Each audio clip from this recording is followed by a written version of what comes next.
Usually when we talk about political revolutions, there's this expectation of like a cinematic cut, like a movie. The Yeah. barricades are stormed, the flag is planted, the old regime falls, and then the screen just, fades to black. Right. The music swells, the credits roll. It's just oppression yesterday, utopia today. Exactly. And I think the audience just assumes, well, the good guys won, so now everything is perfect. Before the revolution, bad. After the revolution, good. It's clean.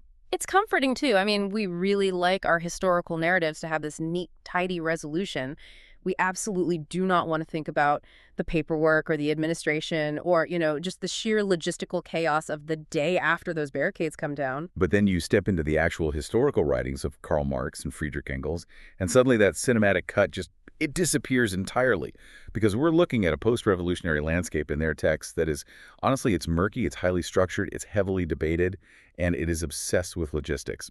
Oh, completely obsessed. It is the absolute definition of a mechanical, often very perilous transition period. For them, I mean, there is no fade to black. There's only this incredibly complex, dangerous work of building a brand new society out of the smoldering ashes of the old one. Welcome to the Deep Dive. Today, we are taking you on a journey into a stack of incredibly dense, complex historical texts.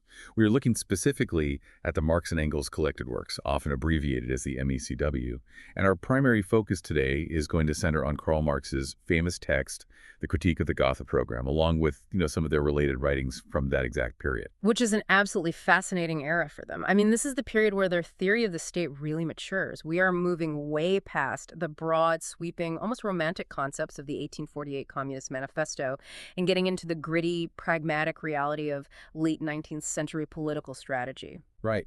And our mission today is to extract the exact mechanics of how Marx and Engels envisioned the transition from capitalism to a stateless communist society. Right. We are looking at the nuts and bolts, like what actually happens the day after the revolution. How does a state function during this transition? Who allies with whom? How does the economy actually distribute goods before true abundance is reached? We really want to understand the actual machinery they were designing. Yeah, it's a blueprint, but we have to remember it's a blueprint written in response to a very specific set of political circumstances. It's Marx acting not just as a philosopher sitting in a library, but as a political strategist, trying to steer a real-world movement that he feels is veering, well, dangerously off course. Totally. Now, before we get into the weeds of that movement, and because we are going to be discussing deeply polarizing, politically charged source material today, we're talking about Marxism, class warfare, the abolition of private property, the dictatorship of the proletariat. I want to be crystal clear with you. We are acting entirely as impartial historical analysts today. Neither of us is taking a side here. Right. We aren't endorsing Marx's views, nor are we condemning them. Exactly. Our job is simply to crack open these texts and see how the engine was supposed to work. We are mapping the architecture of their thought process based strictly on the text provided. We want to understand the logic they use to argue their points, not to advocate for those points. Impartial analysis, exactly. We're just looking at the mechanics. So, keeping that objective lens, let's dive in. I want to hook you with a thought. Most people, even if they've never read a single word of political theory in their lives, they know the catchphrase, from each according to his ability to each according to his needs. Yeah, it's culturally ubiquitous at this point. Right. But what very few people know is the rigorous, step-by-step mechanical transition required to get to that point. Marx didn't think you could just declare that reality overnight.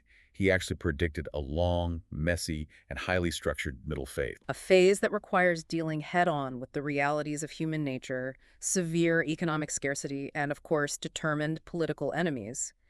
He referred to this as a period of revolutionary transformation, and it came complete with its own specific type of state apparatus. I mean, he wasn't relying on magic. He was trying to build a sociological bridge. To understand why he had to spell the blueprints of this bridge out so clearly, we really have to look at the catalyst for all of this. Let's set the scene. It is 1875, we are in Germany, and the working class political movement is trying to unite, but it's fracturing over theory. Context is everything here. So in 1875, the newly unified German Empire is under the Iron Chancellorship of Otto von Bismarck. And within this empire, you have two distinct German workers' parties trying to navigate a pretty hostile political landscape. Okay, so here are the players. On one side, you have the Social Democratic Workers' Party. They were often called the Eiseneckers, named after the town where they were founded. They were led by August Bebel and Wilhelm Liebknecht, and they were, generally speaking, aligned with Marx and Engels. They accepted the revolutionary principles of the First International. So they were the Marxists of the era, essentially, even if that specific term was, still evolving in its usage. They were certainly the closest thing to it in Germany, yeah. On the other side, you have the General Association of German Workers. This group was founded by followers of Ferdinand Lassalle. Lassalle had been a highly influential, very charismatic German socialist, but his theories were vastly different from Marx's. How so?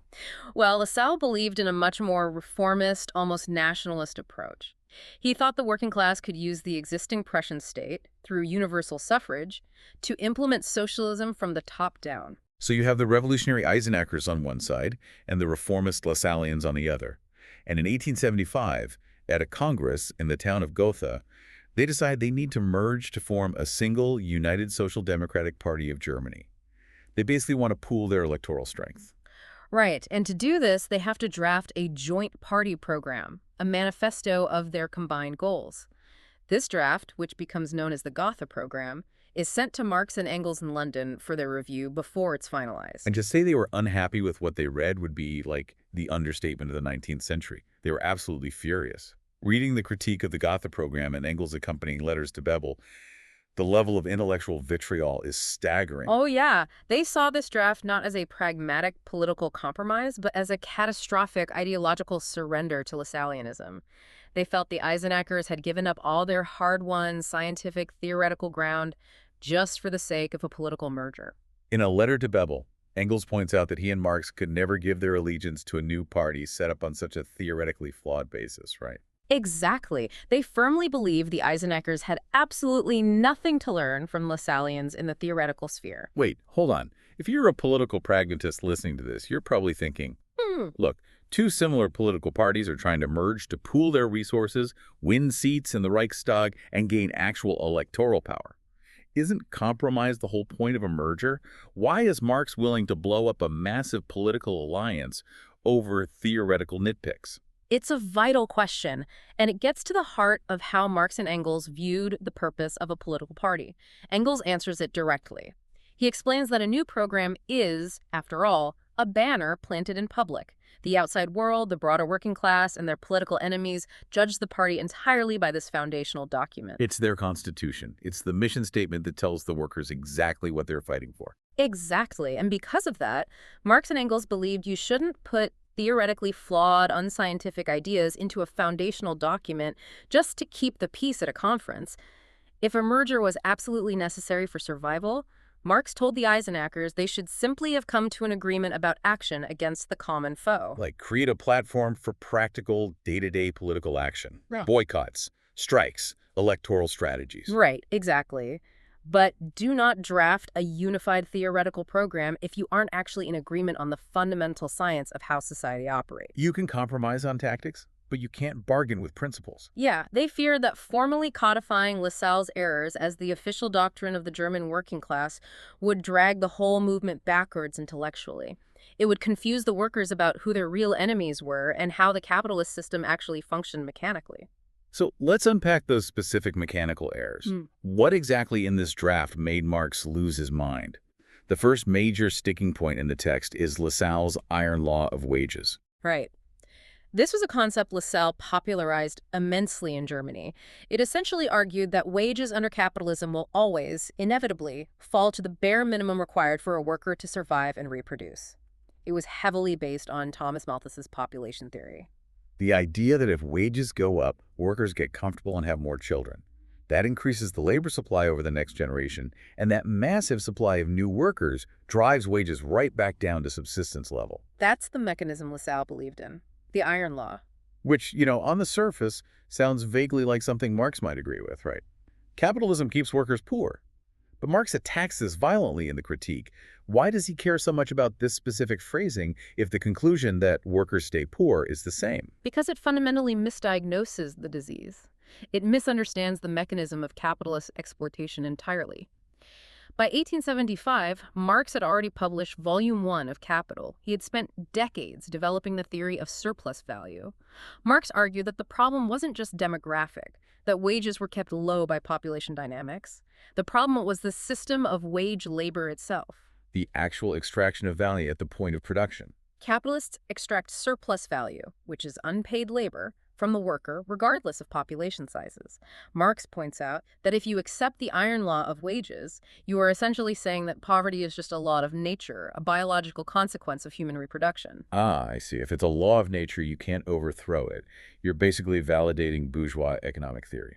Marx says that if you abolish wage labor entirely, you abolish its laws, whether they are made of iron or of sponge. By adopting Lassalle's terminology in the Gotha draft, that Eisenachers were proving they hadn't actually grasped the fundamental mechanics of capitalist production. They were fighting the symptoms with the wrong diagnosis. And this flawed diagnosis leads directly to the second major error, the proposed cure. The Gotha draft demanded state aid. They asked for state funding to set up producers' cooperative societies under the democratic control of the working people. They wanted the existing German state to bankroll their transition to socialism. And remember who runs the German state at this moment? Otto von Bismarck, an aristocrat, a monarchist, and a staunch conservative. Marx found this demand completely absurd. He argued that this was a deeply unscientific concession.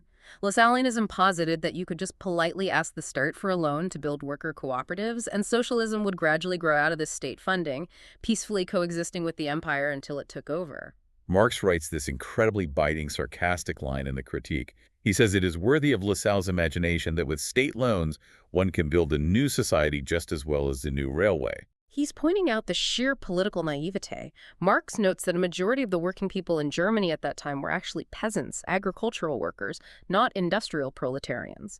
So demanding democratic control of state-aided cooperatives from a state that was, in Marx's view, nothing but a military despotism cloaked in parliamentary forms and guarded by police was a total contradiction. Bismarck isn't going to fund his own demise. No, of course not. It showed a fundamental failure to understand what the state actually is, whose interests it serves. Which brings us to a broader term Marx uses to condemn the entire philosophical approach of the Gotha draft: vulgar socialism. Vulgar socialism, in Marx's vocabulary, is any socialist theory that focuses almost entirely on the distribution of wealth while ignoring the mode of production itself. The Gotha draft spent paragraphs talking endlessly about fair distribution and ensuring workers receive the undiminished proceeds of labor. It's like a group of people standing around a bakery, furiously arguing about how the pie should be sliced. Who gets a bigger piece? What's a fair slice? Without ever questioning who owns the bakery, who bought the ovens, or why only one guy is allowed to bake the pies in the first place. That analogy hits the nail on the head. Marx argues that the distribution of the means of consumption, how wealth and consumer goods are shared out in society, is merely a consequence of the distribution of the conditions of production themselves. The conditions of production being the factories, the land, the raw materials. Right. If the capitalist class owns the mode of production, then the distribution of wealth will inevitably, mechanically, reflect that unequal power dynamic. You cannot fix the distribution without changing who owns the mode of production. Marx writes that vulgar socialism has taken over from bourgeois economists the habit of treating distribution as independent of the mode of production, making it seem like socialism turns principally on distribution. It's a superficial critique of society. This total refusal to compromise on the mechanics of theory leads to an even bigger problem they had with the Gotha draft. The biggest error Marx saw was how the draft envisioned the political future. The draft repeatedly called for a free people's state. And this phrase absolutely sets Marx off. It forces him to lay out exactly what must happen to the existing state machine. The phrase free people's state, Freie Volksstaat in German, was a very popular, catchy slogan among the German Social Democrats. It sounded great on a pamphlet. But to Marx and Engels, it was an egregious oxymoron that betrayed a total misunderstanding of political science. Let's break that down. Why is a free people's state a contradiction? Engels tackles this grammatically in his letter to Bebel. He says, look at the words. A free state literally means a state that is free from its citizens. In other words, a despotic government with total autonomy over the people. So linguistically, it's a disaster. It implies a state that doesn't have to answer to anyone. But the deeper issue is theoretical. Based on their theory of historical materialism, the state is not some neutral referee that stands above society, impartially handing out justice and building roads. The state is a product of class antagonism. It is a coercive apparatus. It's an organization of the particular class which is, for the time being, the exploiting class. Its core function is violence. or at least the threat of violence, to maintain the status quo. Exactly. Its purpose is to forcibly keep the exploited classes in the condition of oppression corresponding to the given mode of production, whether that means suppressing slave revolts in antiquity, crushing peasant uprisings under feudalism, or breaking strikes under capitalism. So if the working class actually succeeds in abolishing classes, if there are no more exploiters and exploited, there is nobody left to oppress. Therefore, a people state is a contradiction, because if the people truly rule as a classless society, there is no need for a state in the traditional coercive sense. And conversely, if a state still exists, it means it is busy suppressing someone, so it can't be entirely free. Engels puts it very bluntly. He says all the palaver about the state ought to be dropped. The state is merely a transitional institution used in the struggle, in the revolution, to keep down one's enemies by force. It is utter nonsense to speak of a free people's state. So long as the proletariat still makes use of the state, it makes use of it not for the purpose of freedom, but of keeping down its enemies. And as soon as there can be any question of true freedom, the state as such ceases to exist. To really grasp why they were so adamant that you couldn't just vote your way into a free people's state, we have to look at how they viewed the mechanics of the bourgeois state machine.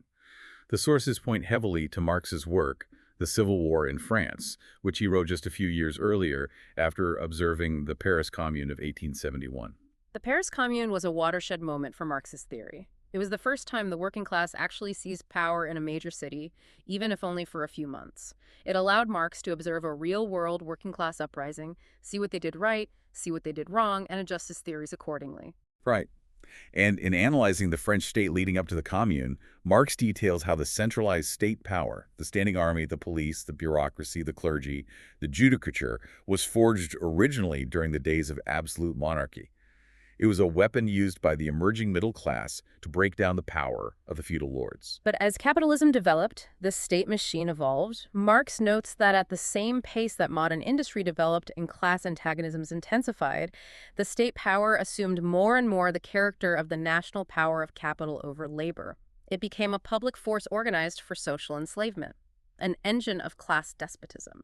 And Marx observes this incredible historical pattern. Every previous political revolution, the French Revolution of 1789, the revolutions of 1830, the uprisings of 1848, what did the victors actually do?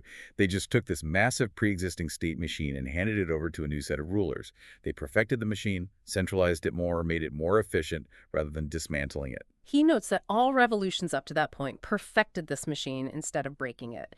The various factions of the ruling class just fought for control of this immense bureaucratic and military apparatus. They saw the state as the primary spoil of the victor. Let me offer an analogy to visualize what Marx is saying here. Imagine the working class inherits a massive, heavily armored tank. This tank was designed specifically, engineered over centuries, to crush uprisings.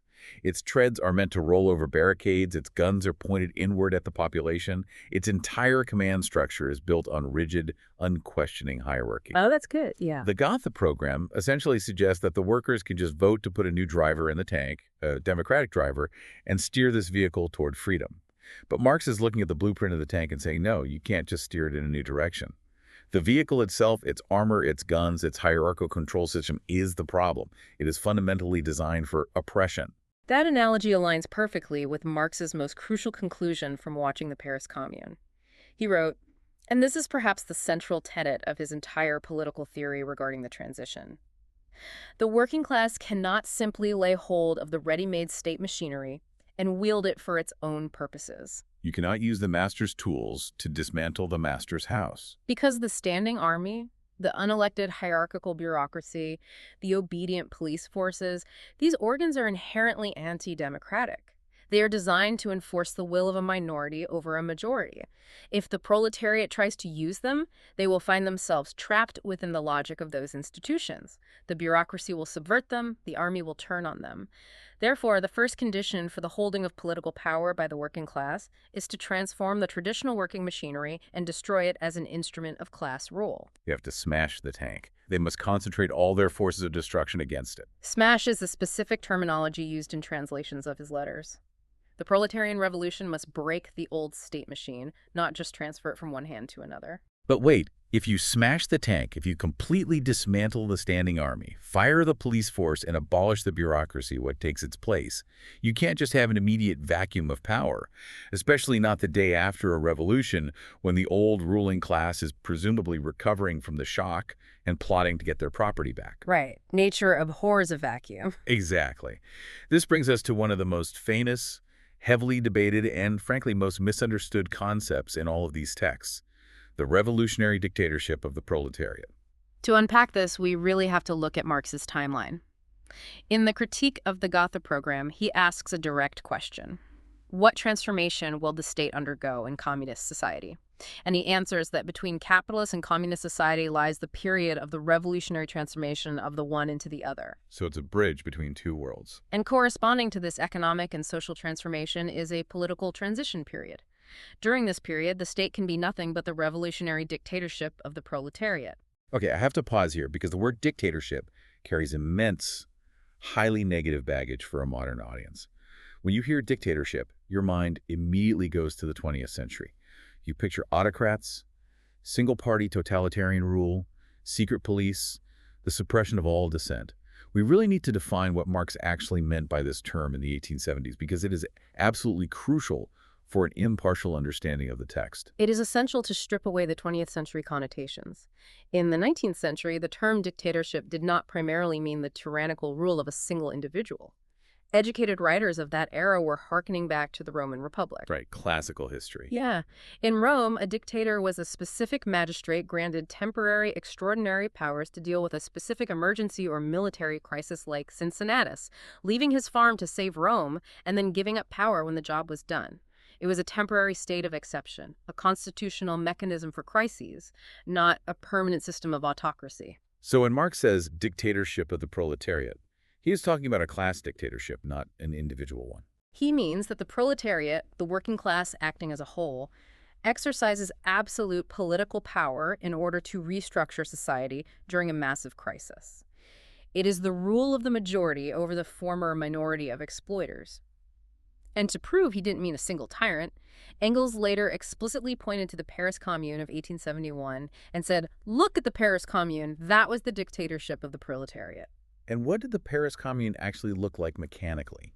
The texts say it wasn't a traditional parliamentary body that just sat around debating. It was a working body, executive and legislative at the same time. The mechanics of the commune were radically democratic. They abolished the standing army and replaced it with the armed people, the National Guard, which was basically the citizens themselves. They stripped the police of their political attributes and turned them into responsible, revocable agents of the commune. And what about the bureaucrats and the politicians? This is the most fascinating part.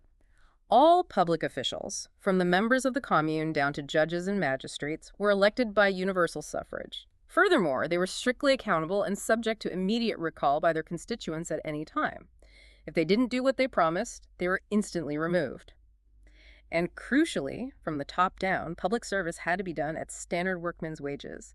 They stripped away all the financial privileges and representation allowances of the high dignitaries of state. So it's a fiercely democratic structure for the working class, but it acts ruthlessly against the old regime.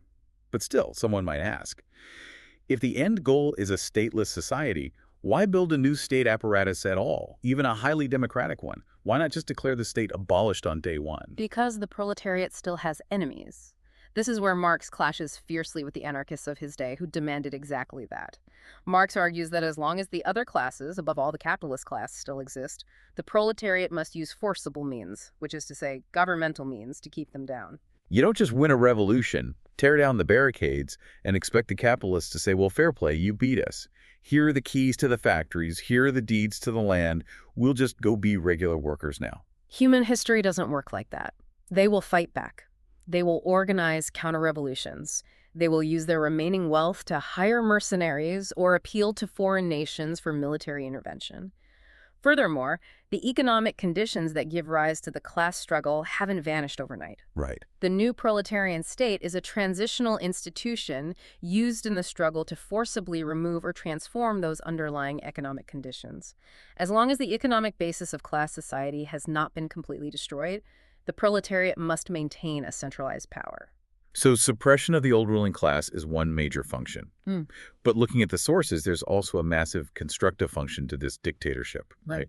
It's not just about standing guard with a rifle. They have to actually run the country. The constructive functions are monumental. The new state must appropriate the means of production, the factories, the mines, the large agricultural estates, the railways, and turn them into state property in the first instance.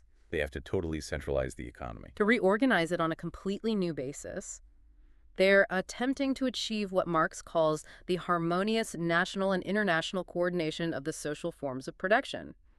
They're replacing the supposed anarchy of the capitalist free market with a conscious, rationally planned system of production designed to meet human needs rather than generate profit. Wait, let me push back on this scenario. If this new state is centralizing all industry, taking over all the factories in the land, and forcing these massive structural changes, how does this not just become a new form of tyranny? A giant suffocating bureaucracy running every aspect of life? It's a very fair question. The sources mention that Mikhail Bakunin, a prominent anarchist, attacked Marx precisely on this point. Bakunin warned that Marx was just going to create a new despotic ruling class of state engineers. I mean, is Bakunin wrong to worry about that? It is one of the most famous historical debates in socialist history, occurring within the First International. And the texts provide Marx's direct, unvarnished rebuttal to Bakunin. Marx's conspectus of Bakunin's book Statehood and Anarchy shows Marx dissecting Bakunin's arguments line by line. Bakunin argued that any state, even a so-called worker state, is inherently oppressive and must be abolished immediately. Bakunin feared that Marx's transitional fate would divide the population into industrial and agricultural armies commanded by a new elite class of state engineers and scientists. Which sounds terrifying. What was Marx's defense? How did he justify keeping the state? Marx argued that Bakunin's alternative abolishing the state overnight was historically naive and practically suicidal. If you abolish the state before you have abolished the economic basis of classes, you leave the workers completely defenseless against the inevitable capitalist counter-revolution. You can't lay down your weapons while the enemy is still fully armed on the battlefield? Exactly. Marx insists that the proletarian state is strictly temporary. Its class rule can only last as long as the economic basis of class society has not been destroyed. It uses its power solely to change those economic conditions.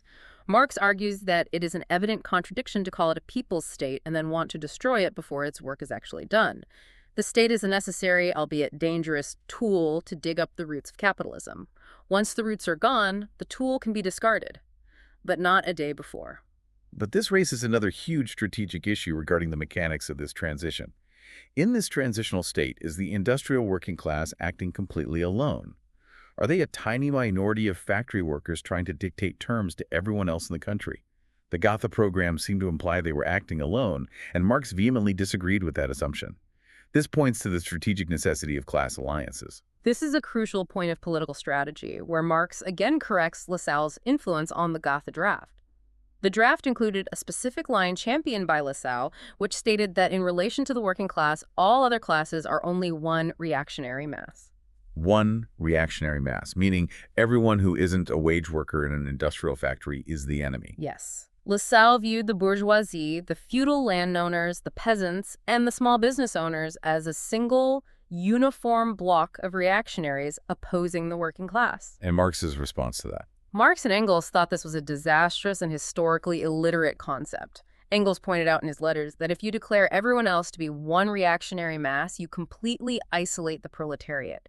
You alienate potential allies before the fight even begins. You mathematically ensure you are outnumbered. Precisely. Marx unpacks this by looking at the nuance of history.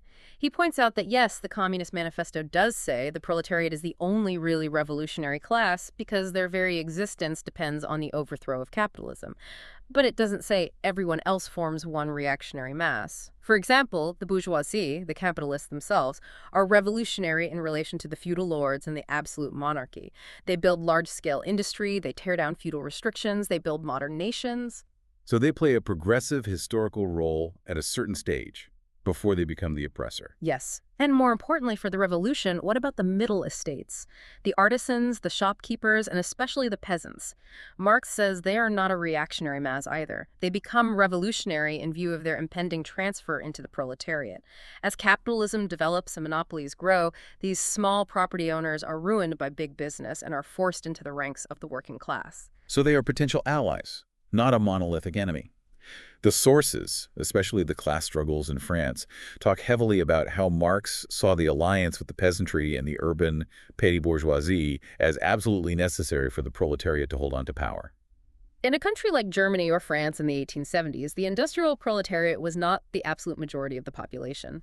The peasantry was massive. A huge portion of the country were small farmers.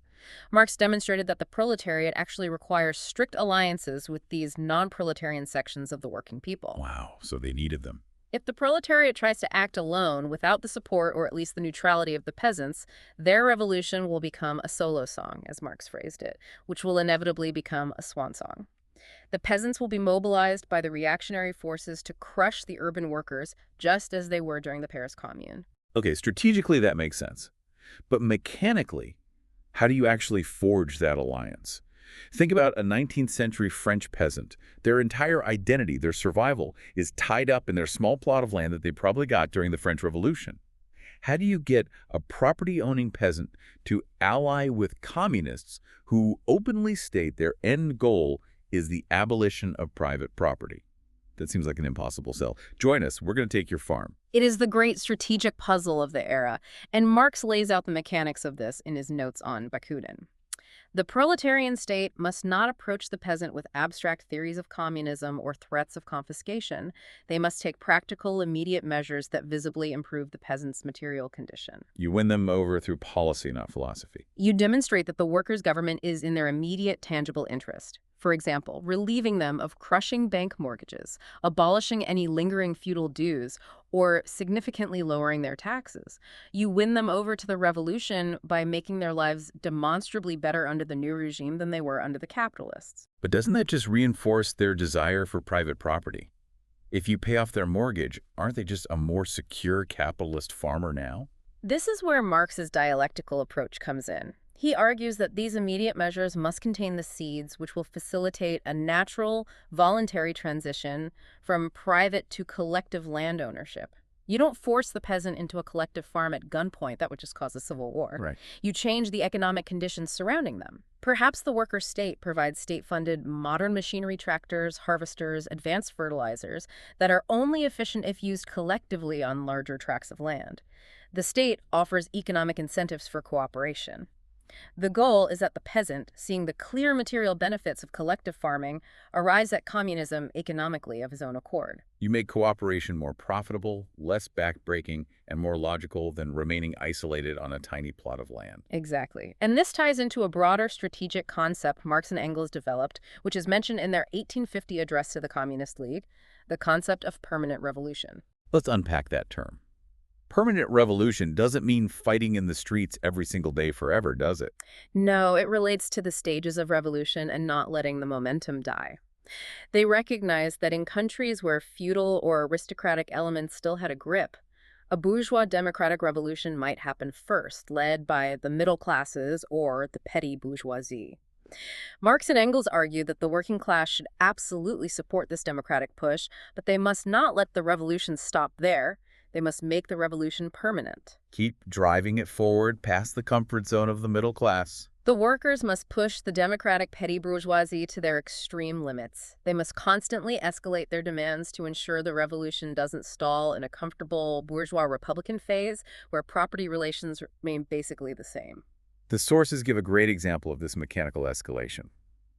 If the petty bourgeois Democrats propose purchasing the railways to manage them better, the workers demand the state simply confiscate them without compensation because they were built on exploited labor. And if the Democrats propose proportional taxation to make things slightly fairer, the workers demand progressive taxation. And if the Democrats themselves put forward moderately progressive taxation, the workers must insist on a taxation with rates that rise so steeply that big capital will be eventually ruined by it. It's a strategy of relentless political pressure. You constantly shift the Overton window, forcing the state to take more and more radical economic measures until the capitalist system is fundamentally broken down by its own concessions. The demands of the workers must everywhere be governed by the concessions and measures of the Democrats. You never let them rest. You keep driving the process forward step by step until political power is entirely and exclusively in the hands of the proletariat. So let's play this out. Let's say the strategy works. The political power is secure, the old state machine is smashed and replaced by a proletarian dictatorship, the alliances with the peasants hold, and the economy is centralized under state control. Can we finally relax? Is it communism yet? Do we get the utopia? Marx says no. He warns that true communism doesn't happen overnight just because you change the laws. There are distinct, necessary phases. And this is perhaps the most famous and most philosophically dense part of the critique of the Gotha program. The two phases of communist society. This is where Marx provides his most detailed sketch of the future. He argues that you cannot simply jump from a capitalist society to a fully realized communist utopia in one leap. The society that immediately emerges from the transition period is what he calls the first phase of communist society. Later Marxists often refer to this phase as socialism, though Marx himself just called it the first phase. And what defines this first phase? There's a fascinating, very grounded quote from the text. Marx writes that this new society is, in every respect, economically, morally, and intellectually, still stamped with the birthmarks of the old society from whose womb it emerges. It's a brilliant biological metaphor. The new society is an infant, and it still carries the stars, the traits, and the psychological conditioning of capitalism. The means of production are now socially owned, so the direct exploitation of wage labor by private capitalists is ended. But you are still dealing with people who are raised in a capitalist mindset. People who are accustomed to working only for personal gain, dealing with scarcity, measuring their worth by their income, and competing with their neighbors. You can't just flip a switch and make everyone incredibly altruistic. Exactly. So how does the mechanics of distribution work in this first phase? If you've abolished money and traditional markets, how do people actually get stuff? How do you get groceries? Yeah, walk me through that. I'm a worker in the first phase of communism. What do I do on a Tuesday? Marx details a system based on labor time. The individual producer gives a certain amount of labor to society. Let's say they work an 8-hour shift at a factory. After necessary deductions are made. Deductions for what? Like taxes? Similar concept, but managed differently. Deductions for replacing the machinery that wears out, expanding production, building infrastructure, establishing insurance funds against natural disasters, and creating a fund for the administration of society, schools, hospitals, and caring for those unable to work. Okay, so a lot of overhead. Right. After all those social deductions are made, the worker receives a certificate from society. A labor voucher? Yes. This certificate states that they have furnished a certain amount of labor, and with the certificate, they can go to the social stock of consumption goods, the communal storehouses, and draw out consumer goods equivalent to the labor time they put in. And this isn't money, right? Crucially, this is not money. It does not circulate. Once you trade your voucher for a loaf of bread and a shirt, the voucher is destroyed, like a concert ticket. You can't hoard vouchers to buy a factory or exploit someone else's labor. But the core principle is equal pay for equal work. You get out exactly what you put in, minus the social deductions. If you work more hours, you get more vouchers. Exactly. It is the application of an equal standard. Now, here is where Marx does something incredibly intellectually honest. Right. He points out a major fundamental flaw in this exact system. Let me use an analogy to clarify this concept because it's vital. Think of it like a teacher grading a physical education class on a strict, unyielding rubric. The test is to run a mile in under 7 minutes. Everyone takes the exact same test, and everyone is held to the exact same standard. If you do it, you get an A. If you don't, you fail. It seems perfectly fair, right? Equal standard for everyone. It is equality in principle. But here's the catch in reality. One student might have asthma. Another might have naturally long legs and run track. Another might have been up all night working a job to support their family and is exhausted. By applying an equal standard to human beings who are inherently unequal in their physical capacities and their life circumstances, you actually generate a deeply unequal outcome. Right. Marx applies this same logic to the labor certificates. He calls this limitation the narrow horizon of bourgeois right. It's a profound insight. Marx says that one worker is naturally, physically, or mentally stronger than another, and so they can supply more labor in the same amount of time, or can labor for a longer time without getting tired. Therefore, they get a bigger share of the consumer goods. Furthermore, he points out that one worker is married, another is not. One has more children than another. So if two workers put in the exact same amount of labor, say they both work 40 hours a week, and they get the exact same amount of goods, the single worker will be relatively wealthy and comfortable, while the worker trying to feed 5 kids on the same amount of goods will be poor. Exactly. Because people have unequal capacities and unequal needs, applying an equal standard of labor actually results in inequality of wealth.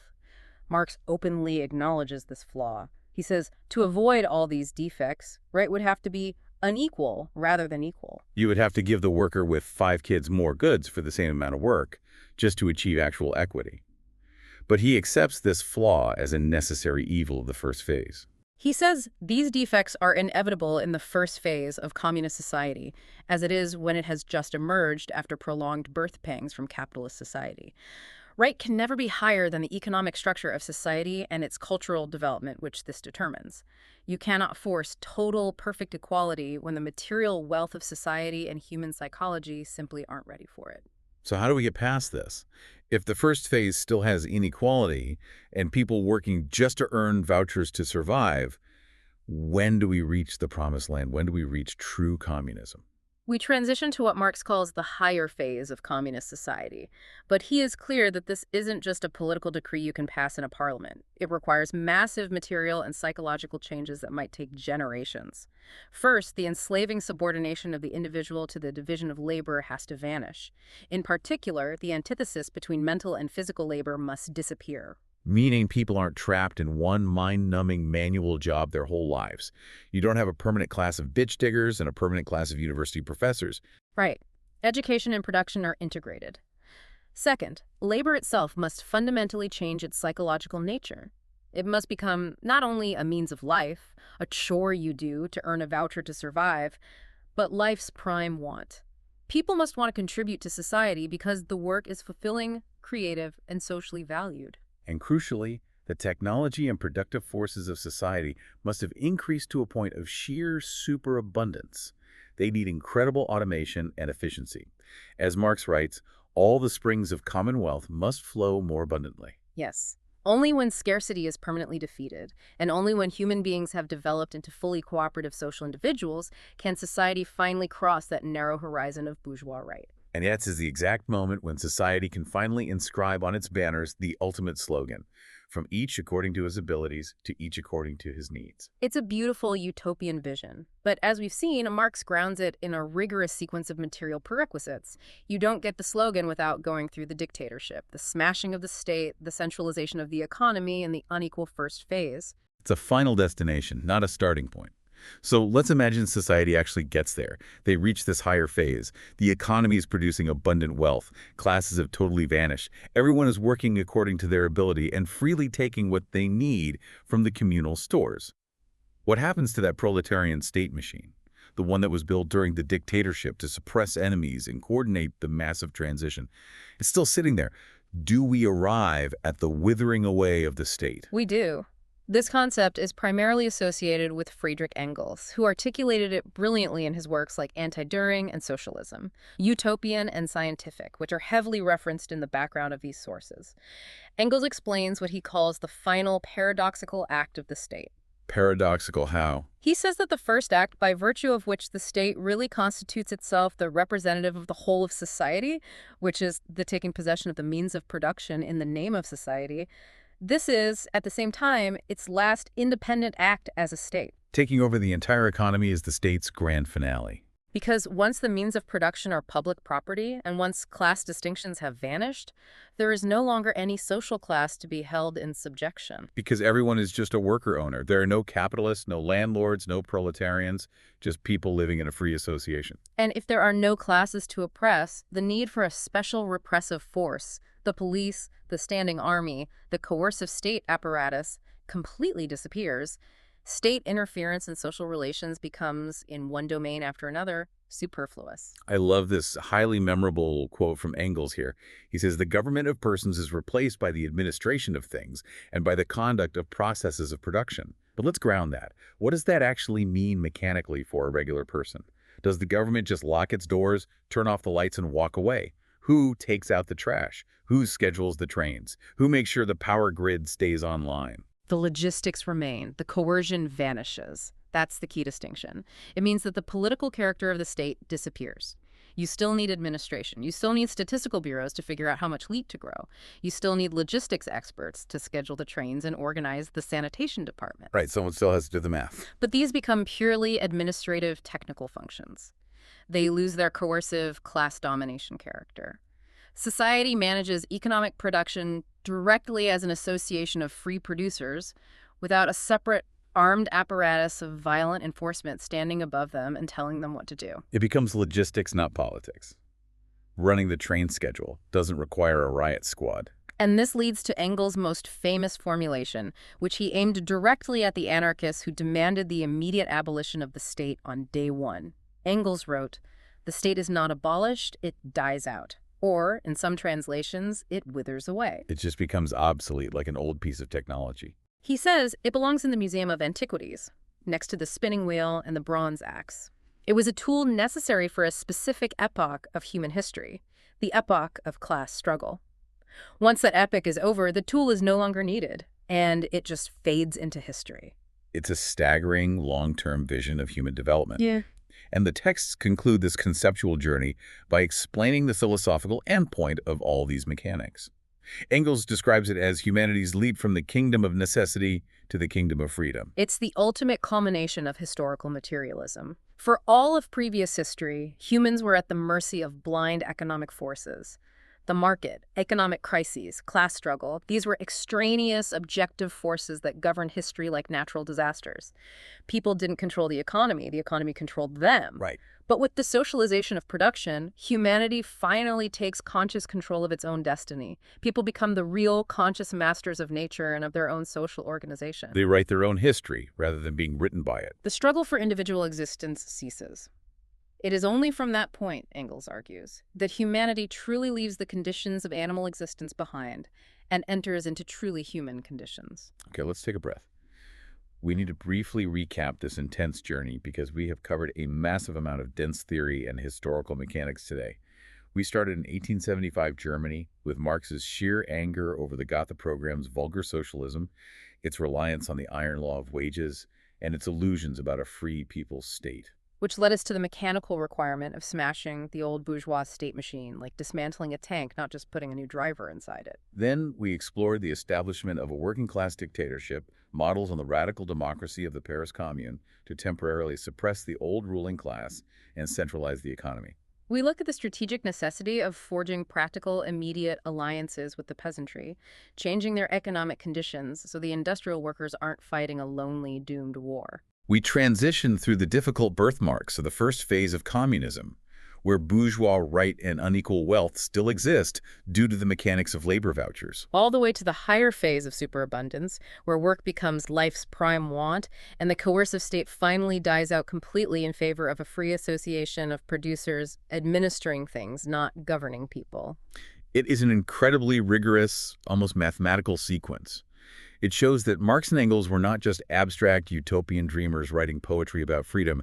They were trying to engineer a society, step by agonizing step, dealing with the harsh material, economic, and political constraints of reality. As we wrap up this deep dive into the source material, I want to leave you with a final provocative thought to mull over. Something that builds on the texts we've discussed, but opens up a whole new avenue of questioning. Throughout this entire discussion, we've talked almost exclusively about external mechanics, the mechanics of the state, the mechanics of economics, means of production, state apparatus, labor vouchers, agricultural alliances. But consider the psychological mechanics.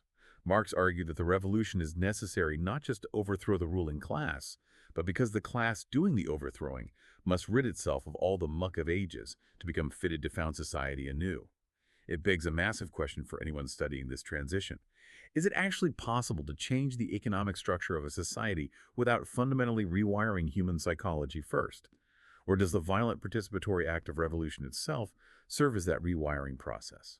Can a new society ever truly outgrow the deep psychological birthmarks of its past? The greed, the competition, the generational trauma, just by changing who owns the factories and how groceries are distributed? How long does the muck of ages really stick to us? That remains the ultimate variable in their equation. You can engineer the state, you can plan the economy on paper, but the human material is always the hardest thing to transition. And that is something for you to explore on your own. Thank you for joining us on this deep dive. Keep questioning the mechanics of the world around you, and keep exploring.